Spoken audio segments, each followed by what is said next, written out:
আসসালামু আলাইকুম। বাংলাদেশের সার্বভৌমত্ব কি এখন বিশাল ঝুঁকির মুখে? রংপুরের গাইবান্ধায় তৈরি হওয়া এক বিরাট ধর্মীয় কমপ্লেক্স নিয়ে এখন উঠেছে বিশাল ষড়যন্ত্রের প্রশ্ন। ইতিহাসের হায়দ্রাবাদ ও সিকিমের মতো করে কি বাংলাদেশের একটা অংশ দখল নিতে চায় ভারত? জানুন ইলিয়াস হুসাইনের এই বিস্ফোরক প্রতিবেদনে। আসসালামু আলাইকুম। বাংলাদেশের গোয়েন্দা সংস্থা যারা আছে এদের উচিত গেল কয়েক বছরে যারা আছে এদের উচিত গলায় দড়ি দিয়ে মারা যাওয়া। আমি হাসিনার সময় হাসিনা তো ইচ্ছা করেই করতো, হাসিনার পরে যারা ছিল ডিজিএফআই, এনএসআই, পুলিশের বিভিন্ন গোয়েন্দা সংস্থা যারা আছে, রাজনীতিবিদ, এদের সবার বাংলাদেশের এদের গলায় দড়ি দিয়ে মারা যাওয়া উচিত। আমি পিনাকি দাদা এই রংপুরের গাইবান্ধার এটার পলাশবাড়ির রাম মন্দিরের কথা যখন ভিডিওটা লিঙ্কটা আমার পাঠানোর পরে আমি একটু পরে লিঙ্কে ঢোকার পরে দেখি এটা দেখে আমি বিশ্বাস করতে পারছিলাম। আমি মনে করছিলাম যে বোধহয় এটা এআই দিয়ে বোধহয় বানানো। এই দেশের রাজনীতিবিদ, এই দেশের ধর্মীয় নেতা, এই দেশের সাংবাদিক, গোয়েন্দা সংস্থা কোথায় আছে?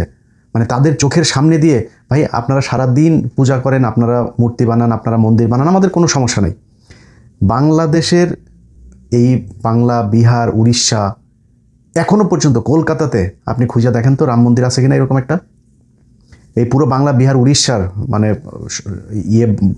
বৃহৎ বাংলা যেটা, আপনি খুঁজে দেখেন তো যে কোন জায়গায় ওদিকে আপনি আসামে যান, মণিপুরে যান, নাগাল্যান্ডে যান, কোন দিকে আছে আমাকে বলেন।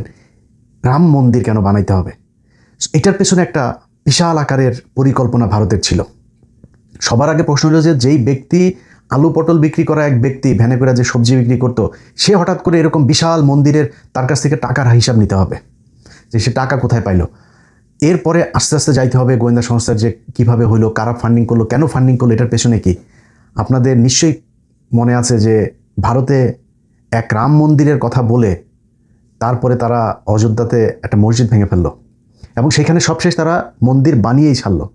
মসজিদের জন্য জায়গা দিয়েছে অন্যদিকে, বাট ওইখানে তাদের মন্দির বানাইতেই হবে, ওইটা তাদের এখন আপনি আমরা থাকবো না। অনেক বাংলাদেশের বহু পয়সাওয়ালা, বহু ক্ষমতা সম্পন্ন লোকজন এখন কথা বলার সময় জায়গায় জায়গায় তারপরে বলতে পারে, বাট আপনি অনেক টাকা পয়সার মালিক হয়েছেন, বিশাল ক্ষমতার মালিক হয়েছেন, আপনি আপনার সন্তানকে এই দেশে রেখে যাবেন।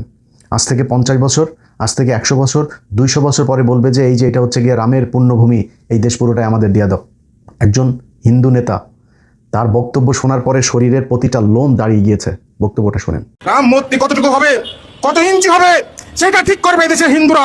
তোরা ঠিক করার কে? রাম মন্দির দেখা গেল কি দেখা গেল না? তোরা যদি রাম মন্দিরকে ভয় পাস, তোরা প্রয়োজনে পলাশ বাইতে যাস না, তোরা প্রয়োজন বোধে গাইবান্ধা থেকে অন্য জেলায় চলে যা। রাম মন্দির প্রতিষ্ঠা হবে। এই বাংলাদেশের রাম মন্দির প্রতিষ্ঠা কেউ ঠেকাতে পারবে না। বাংলাদেশে এমন কোনো শক্তি নাই যে রাম মন্দির প্রতিষ্ঠা ঠেকায়। রাম মন্দির আপনারা প্রতিষ্ঠা করেছেন, রাম মন্দির হবে এবং আগের চাইতে অনেক সুন্দরভাবে রাম মন্দির হবে। সারা বাংলাদেশের লোক সেখানে যাবে। আজকের এই ছাত্র এবং ছাত্র যুবদেরকে আমি ধন্যবাদ জানাই। অল্প সময়ের মধ্যে একটি প্রতিবাদ তারা করেছে, প্রতিবাদের সূচনা তারা আজকে করেছে এবং ঘোষণা দিয়েছে যতদিন পর্যন্ত পলাশবাড়িতে রাম মন্দির নির্মাণ না হবে ততদিন পর্যন্ত এই ছাত্র জনতা সারা বাংলাদেশে আন্দোলন করবে। যেহেতু তারা ঘোষণা দিয়েছে, আমি এই দেশের হিন্দু ছাত্র এবং যুবদেরকে চিনি, যেহেতু তারা ঘোষণা দিয়েছে, তারা এই ঘোষণার ফল না পাওয়া পর্যন্ত ঘরে ফিরবে না, এটা আমার বিশ্বাস। চিন্তা করেন, বাংলাদেশে বসা বাংলাদেশের 92% মানুষকে বলে এই দেশ থেকে তাদেরকে চলে যেতে হবে তাদের রাম মন্দির বানানোর জন্য। এই গেল কয়েকদিনে, এই এক সপ্তাহের ভেতরে কয়েকটা মিছিল তারা বের করেছে। সেই মিছিলগুলোর ভেতরে তাদের যেই দেশীয় অস্ত্রপাতি, কোমরে আরও ভেতরে, প্যান্টের ভেতরে কী ছিল সেটা তো জানি না, উপরে যা তারা দেখিয়েছে ত্রিশূল মিশুল এগুলো দিয়ে, তারপরে যেইভাবে রাস্তায় তারা অস্ত্রের ঝনঝনানি দেখিয়েছে, বিশ্বাস করতে কঠিন হচ্ছে এখনও তারেক রহমান ক্ষমতায় না শেখ হাসিনা ক্ষমতায়। যদি নাকি মনে করেন ভারতকে, ভারতীয় দালালদেরকে এইভাবে সুযোগ দিবেন, আমরা কিন্তু বিএনপির ব্যাপারে আমি তো একদম নিশ্চুপি হয়ে গিয়েছি। কারণ বিএনপির আমি আগের ভিডিওতে বলেছি যে বিএনপির ব্যাপারে আমার ব্যক্তিগতভাবে আমি পজিটিভ অনেক কিছু দেখেছি যে কাজগুলো হচ্ছে, বিশেষ করে ভারতের সাথে, তারপরে পাকিস্তান, চীন, টার্কি, ইউএসএ, এইসব দেশের সাথে বিভিন্ন চুক্তি, বিভিন্ন দেশের পররাষ্ট্রমন্ত্রীরা আসা, ভারতের সাথে পুশিন নিয়ে সীমান্তে যে উত্তেজনা, এসব সব কিছু মিলায় আমি মনে করছি যে বিএনপি সরকার এই দেশের মানুষ যা চায় তারা তাই করতে যাচ্ছে। এই কারণে আমরা কিন্তু চুপ হয়ে আছি। কিন্তু আপনারা যদি মনে করেন যে এইভাবে তাদের আস্ফালন করতে দিবেন, তাহলে কিন্তু আমরা মনে করবো অন্য কিছু। এখনও কিন্তু আপনারা আমাদের পর্যবেক্ষণের ভেতরে আছেন, এখনও ফাইনাল কোনো রেজাল্ট আমরা পাইনি। অতএব আপনাদেরকে সিদ্ধান্ত নিতে হবে, এরা এইভাবে প্রকাশ্যে এই দেশের আইন না মেনে তারপরে তারা বলবে যে একটা ধরে মুসলমান ধর, তাদেরকে এই কর সেই করে, এই ধরনের প্রকাশ্যে মিছিল করেছে তারা। শোনেন মিছিলের সেই ভাষাগুলো।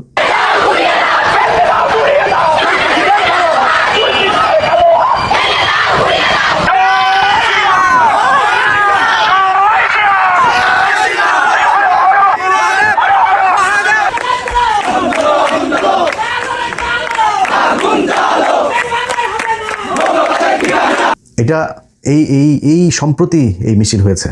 তারা যে ভাষা, যেইভাবে যে বডি ল্যাঙ্গুয়েজ, তাদের পেছনে একটা গভীর শক্তি কাজ করছে, যারা তাদেরকে উস্কানি দিচ্ছে যে বাংলাদেশে একটা সাম্প্রদায়িক দাঙ্গা বাঁধাইতে হবে। এখন যদি নাকি ধরেন মুসলমানরা যদি যায় বলে যে আমরা রংপুরে বাংলাদেশের সর্ববৃহৎ মাদ্রাসা, ধরেন দেওবন্দের আদলে যদি এখন বাংলাদেশে একটা ওইরকম মাদ্রাসা প্রতিষ্ঠার জন্য আলেমরা বলে, তাহলে তো বাঁধবে। আমার দেশে হইতে পারে না মাদ্রাসা। আমি মনে করি আলেমদের এখন উচিত, তাদের মূল যে টার্গেট সেটা হচ্ছে রংপুর গাইবান্ধার এই অঞ্চলকে, এই যে চিকেন নেক, এটা হাসিনার সময়ের থেকে আস্তে আস্তে তাদের ধর্মীয় লোকজনকে ওইখানে নিয়ে মোটামুটি ওইটাকে পুরো তাদের অধ্যুষিত এলাকা বানায়, তারপরে চিকেন নেকটাকে একটু লম্বা করা, এটা ছিল মূল টার্গেট। আর বাংলাদেশও তাদের দখলে ছিল। দেখেন বিষয়টাকে যত ছোট করে, যত মানে তুচ্ছ তাচ্ছিল্য করে দেখতে চাবেন, বিষয়টা এরকম না। এই ভারত এর আগে ঠিক একই ঘটনা দিয়ে, একই রকম কাহিনী করে, নাটক সাজিয়ে তারা ভারতের একাধিক রাজ্য তাদের আশপাশে থেকে তারা দখল করেছে। এই যে আজকের যে হায়দ্রাবাদ দেখছেন, এই হায়দ্রাবাদে তখনকার যে নিজাম ছিল, পৃথিবীর সবচাইতে ধনী রাষ্ট্রের মধ্যে একটা ছিল এই হায়দ্রাবাদ। স্বাধীন রাষ্ট্র ছিল, যখন কিনা আপনার ব্রিটিশরা এই 47-এ করে দিয়ে গেল, আপনার আলাদা করলো পাকিস্তান ভারত, এর মধ্যে এই হায়দ্রাবাদ, জুনাগড়, গোয়া সহ কয়েকটা রাজ্য তারা একসাথে হয়নি। তারা বলেছে আমরা ভারতের সাথেও থাকবো না, পাকিস্তানের সাথেও থাকবো না। এই হায়দ্রাবাদের নিজাম তিনি পাকনামি করে তারপর এটা বললো কয়েক মাসের মাথায়, কয়েকদিনের মাথায় আপনার ইন্ডিয়া তাদের ওইখানে বললো যে আমাদের হিন্দুদের উপরে নির্যাতন হচ্ছে। এটা বলে তারপরে হিন্দুদের সাথে করে আপনার ওইখানে তাদের সেনাবাহিনী ঢুকে কয়েকদিনের একটা অপারেশনে কয়েক হাজার মানুষকে, সেখানে মুসলমানদেরকে হত্যা করা হয়েছে, হাজার হাজার নারীদেরকে সেখানে ধর্ষণ করা হয়েছে, করে তারা পুরো হায়দ্রাবাদটা নিয়ে নিল। জুনগর একই কাজ করেছে।